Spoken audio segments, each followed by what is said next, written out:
हाय, hello, नमस्कार, welcome back to my channel.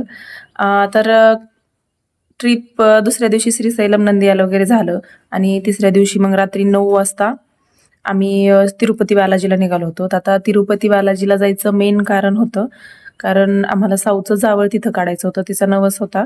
यांनी बोललेला की तिचं जावळ तिथं काढायचंय म्हणून.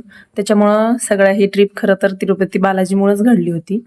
आणि आता सगळ्यात मेन आणखीन एक पॉइंट म्हणजे की मी हे सगळं तिथं रेकॉर्ड करायला पाहिजे होतं. जिथं मी आहे तिथून क्लिप रेकॉर्ड करायला पाहिजे होत्या. पण नाही शक्य झालं ते. कारण खूप घाई गडबड, बाहेर गेलं की काही सुधरत नाही आणि बाहेर गेल्यास लेकरं जास्त येड्याने करतात आणखीन. त्याच्यामुळे माझे सगळे व्हिडिओ क्लिप पण असे स्टेबल नाही आहेत, सारखं हलेल. कारण साऊ पहिले 2 दिवस तर कुणाकडे गेलीच नाही, ती माझ्या हातावरच होती. त्याच्यामुळे जेवढे पण व्हिडिओ आणि सगळे व्हिडिओ करत होते, पण सगळ्यांचं शूट करणं म्हणजे एकदम हळूच ते एकदम स्लो व्हिडिओ आणि उभे व्हिडिओ. आता मोठा व्हिडिओ करायचा म्हणल्यास लॉंग व्हिडिओला आडवे व्हिडिओ शूट करावे लागतात. सो ते कोणाकडनं होते, सगळ्यांचे शॉर्ट म्हणजे उभे व्हिडिओच होते. त्याच्यामुळे मग हे व्हिडिओ मी क्लिप मध्ये मध्ये घरच्या शूट केलेल्या म्हणजे आता शूट करून ऍड करते. त्याच्यामुळे त्या 2 वाजता बरोबर आम्ही तिरुपतीच्या मेन गेटवर होतो आणि त्या मेन गेट पासून 3 वाजता काहीतरी मध्ये सोडतात. त्याच्या आधी ते मेन गेट उघडत नाही. मग 3 वाजले की 1 तास आणि काहीच नाही वाटलं. तिथलं वातावरण एकदम फ्रेश होतं. एवढं 1 तास आम्ही थांबलो तरी पण म्हणजे असं बोर नाही झालं, काही नाही. तिथल्या वातावरणातच खूप पॉझिटिव्हिटी होती. जर तुम्ही कुबेरा मूवी बघितली असेल तर त्याच्यात हे मेन गेट दाखवतात आणि हे आहे बालाजीचं चेकिंग गेट. इथं 3 वाजता वर आणि इथं आपल्या बॅगा चेक करावं लागतं. गाडी स्कॅन होते आणि समोर जाऊन बसायचं. गाडी स्कॅन होताना कोणाला इथे गाडीत बसू देत नाही. तिथून तिरुमलावर जायला 25 ते 30 मिनिट लागतात आणि वर गेलं की आम्ही आमचं मेन काम करून घेतलं, ते म्हणजे साऊचं जावळ काढणं. आणि तिनं त्या 3 बटा काढेपर्यंतच मामाच्या मांडीवर बसलेली होती, पण ती खूप रडत होती. तर 3 वाजता गेटमधून वर सोडल्यात. आम्ही एक अर्ध्या तासात तिरुमलावर पोहोचलो आणि तिथलं वातावरण तर एवढं सुंदर होतं ना, म्हणजे इतकं जास्त थंड पण नव्हतं आणि गरमी तर बिलकुलच नव्हती. मस्त असे खालचं तिरुमला शहर दिसायचं लाइटिंगमध्ये, परत डोंगर असा धुक्यामध्ये दिसायचा. सो आणखीन थोडंसं मला वाटत होतं की 5 वाजता जर आपण वर गेलो असतो तर सगळं छान एकदम वातावरण दिसलं असतं सगळं.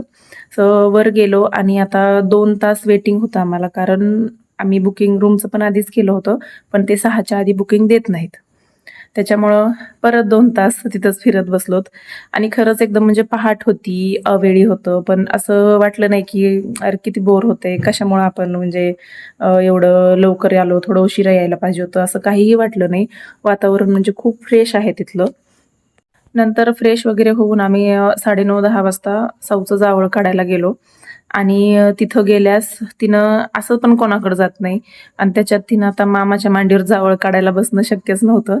पण त्यांनी पहिल्या 2-3 बटा काढल्या, ते बघितलं असेल तुम्ही व्हिडिओमध्ये, ती की खूप खूप रडली होती तेव्हा पण. ते 2च मिनिट त्याच्या मांडीवर होती ती तरी पण. आणि नंतर मग तिनं माझ्या मांडीवर घेतलं आणि आम्ही तिघांनी तिला धरलं होतं. तरी पण तिनं एवढ्या उड्या मारत होती की आणि खूप खूप रडली ती. त्याच्यामुळं नंतर आणखीन तिला थोडीशी ताप आली.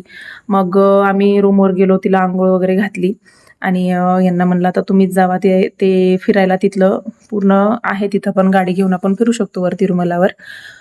तिथं पण भरपूर काही काही बघायला आहे. आकाशगंगा, पातालगंगा, परत हनुमानचं मंदिर आहे. मग त्यांना म्हणलं की आता काही शक्य नाही आहे ह्याच्यासोबत, कारण ही राहणारच नाही. कारण तिला ताप पण आली होती, तिनं खूप रडली होती आणि ती असं झोपीत पण चावडायची की मम्मा केशी कुटी करायची.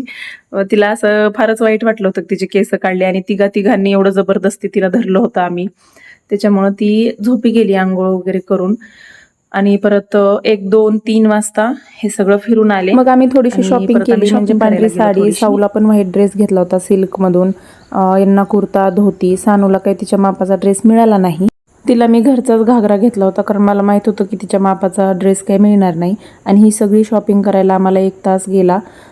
त्याच्यामुळे म्हणलं 4 वाजता दर्शन होतं आणि 15 मिनिटात काही साडी वगैरे घालून होणार नाही.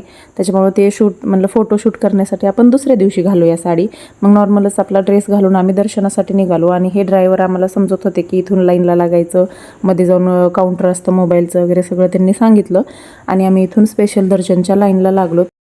इथून स्पेशल दर्शनची लाईन लागत होती. इथं बाहेरच चप्पल सोडल्या आणि इथून मध्ये लाईनला लागलो.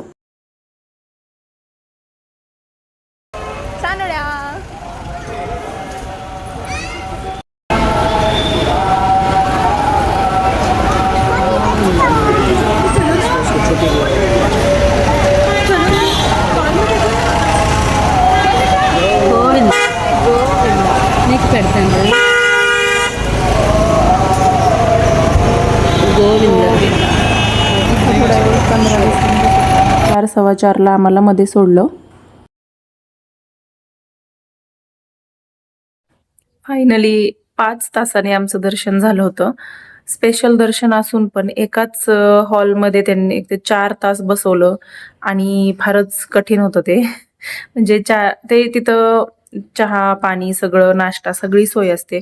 पण आपल्याला विदाऊट फोन काही असं एका जागेवर बसणं एवढं शक्यच नाहीये. आजकाल कोणालाच ते शक्य नाहीये.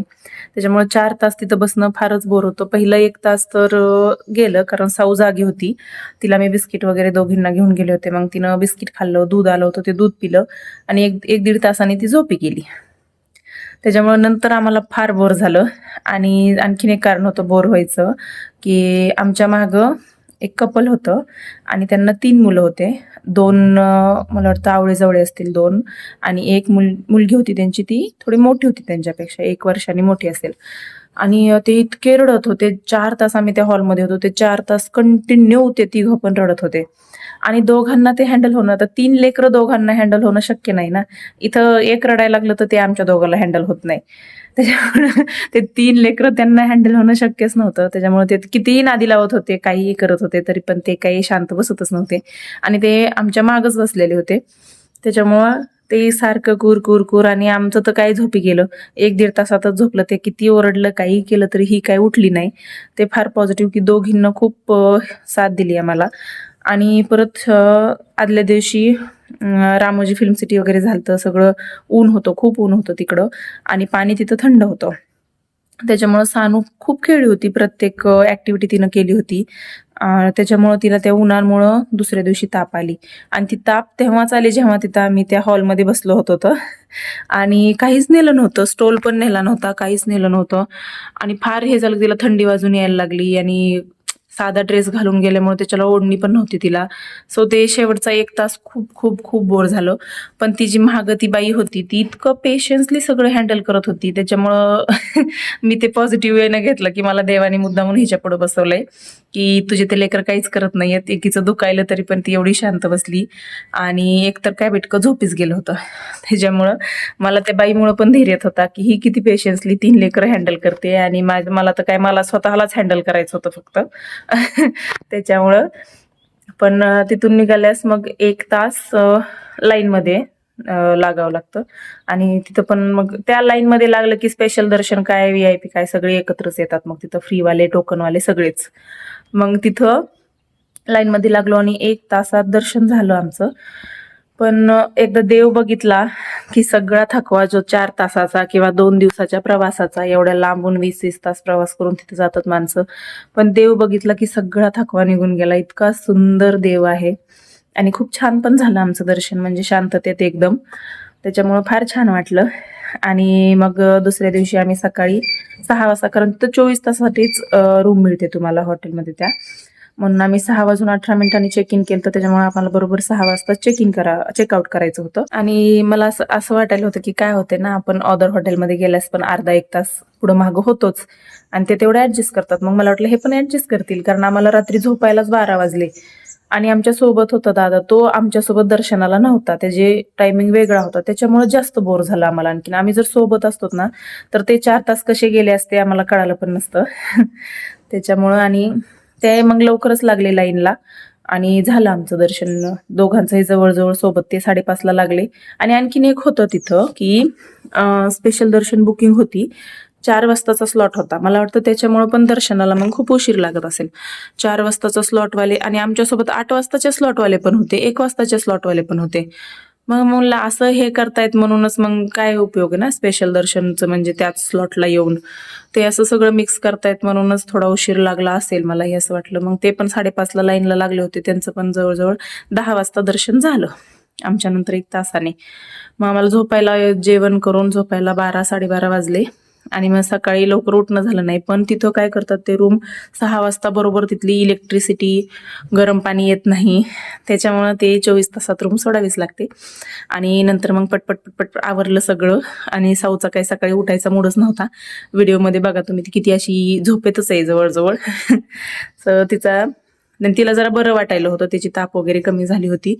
मग तिला असं मस्त शांत झोपायचं होतं आणि आम्ही सकाळी सकाळी तिला उठवलं होतं, तरी पण तिला अंघोळ नाही घातली मी त्या दिवशी. म्हणलं आता एवढ्या सकाळी, आणि तिथं थोडंसं थंड वातावरण होतं. मग आम्ही तयार झालो. नंतर मंदिराच्या परिसरात जाऊन मस्त इथं आम्ही सानूला फोटो वाटत वगैरे होतं की मी काढले. फोटो काढायले म्हणून ती पोज देऊन उभा होती. आणि साऊचा बघाच तुम्ही मूड किती म्हणजे चेहरा पडलेला आहे. आणि त्यात त्यांना फोटो आणि व्हिडिओ काढताना पडलेलाच असतो चेहरा. का काय माहीत, पण तिला फोटो काढायचेच नसतात. व्हिडिओमध्ये ती कधीतरी हाय करेल, काहीतरी करेल, पण फोटो तर अख्ख्या ट्रिपमध्ये तिच्यासोबत फार तर फोटो नाहीच आहेत. इथं आमचा व्हिडिओ काढला होता. आणि आज कुठं साऊ त्यांच्याकडे गेली होती, त्याच्यामुळे मी असं मोकळं चालू शकत होते. आणि आम्ही तिथं मंदिराच्या परिसरात गेलो की तिथं देवाची आरती चालू होती.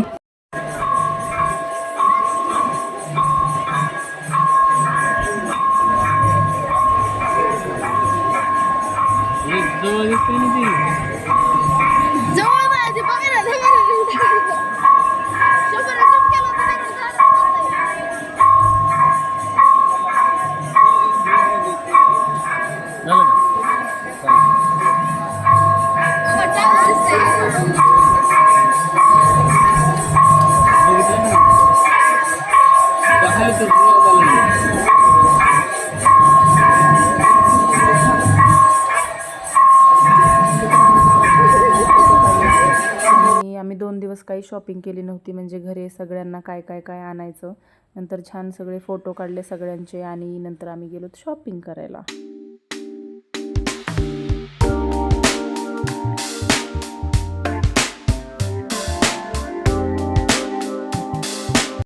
शॉपिंग झाली की नाश्ता वगैरे करून आम्ही तिरुमला उतरलो. आणि तिथून उतरताना हा तिरुपती शहराचा इतका छान व्ह्यू दिसत होता. त्याच्यानंतर आम्ही गेलो गोविंदराज टेम्पलला. ते मेन तिरुपती शहरात आहे. आणि खूप उशीर झाला आम्हाला, सगळ्यांची एनर्जी पण खूप डाऊन झाली होती, त्याच्यामुळं पद्मावतीला काही जाणं झालं नाही.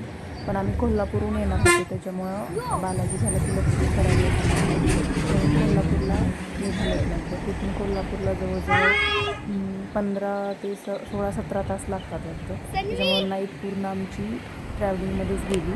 आणि सकाळी 6 वाजता बरोबर आम्ही ज्योतिबावर पोहोचलो आणि तिथेच मग फ्रेश वगैरे होऊन सगळं कोल्हापूर फिरलो. आणि येता येता नंतर आणखीन एकदा आम्हाला बालाजीचं दर्शन झालं, कारण हे पण तिथलं एक मेन अट्रॅक्शन आहे की तिथल्या डोंगराचा आकार असा बालाजीच्या चेहऱ्यासारखा तयार होतो. त्याच्यानंतर दुसऱ्या दिवशी आम्ही ज्योतिबा केलं. ज्योतिबा, कोल्हापूरची महालक्ष्मी आणि येता येता पंढरपूर. आणि कोल्हापूरपासून एवढ्या जोरात पाऊस लागला आपल्या इकडे, तिकडे काहीच पाऊस नव्हता. आणि त्या दिवशी परत शेवटच्या दिवशी कोणालाही एनर्जी नव्हती की काही शूट करावं काय, त्याच्यामुळे त्या दिवशीचे फक्त फोटोज आहेत, व्हिडिओज वगैरे काहीही नाहीत. सो मी नेक्स्ट टाइम जेव्हा ट्रिपला जाईन तेव्हा मी पूर्ण प्रयत्न करेल की मी प्रत्येक ठिकाणी जाईल, तिथं व्हिडिओ काढेल, कारण तोपर्यंत साऊ पण आता थोडीशी मोठी होईल.